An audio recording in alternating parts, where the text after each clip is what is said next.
Hello' বন্ধুসকল, স্বাগতম জনাইছোঁ আজিৰ আন এটি ভিডিঅ'ত। অসমৰ মুখ্যমন্ত্ৰী হিমন্ত বিশ্ব শৰ্মাৰ ডাঙৰ ঘোষণা।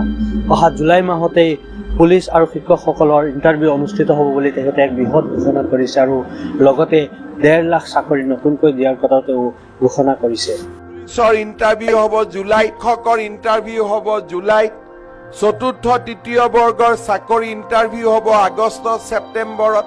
আজিৰ পৰা যেতিয়া 2.5 বছৰ আগতে অসমত ইলেকশ্যন হৈছিলে, তেতিয়া মই অসমৰ ৰাইজক কৈছিলোঁ যে যদি বিজেপি চৰকাৰ আহে আমি 1 লাখ ল'ৰা ছোৱালীক চৰকাৰী চাকৰি দিম।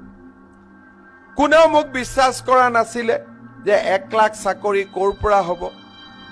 আজি আপোনালোকে দেখিলে যে চাওঁতে চাওঁতে আমি 1 লাখ চৰকাৰী চাকৰি দি শেষ কৰিলোঁ। এতিয়া আমি কি সিদ্ধান্ত লৈছো যে 1 লাখ চাকৰি আগত দিলো, এতিয়া আমি নতুনকৈ আৰু 50,000 চৰকাৰী চাকৰি দিম।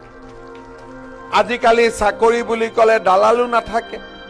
পুলিচৰ ইণ্টাৰভিউ হ'ব জুলাইত, শিক্ষকৰ ইণ্টাৰভিউ হ'ব জুলাইত, চতুৰ্থ তৃতীয় বৰ্গৰ চাকৰি ইণ্টাৰভিউ হ'ব আগষ্ট ছেপ্টেম্বৰত।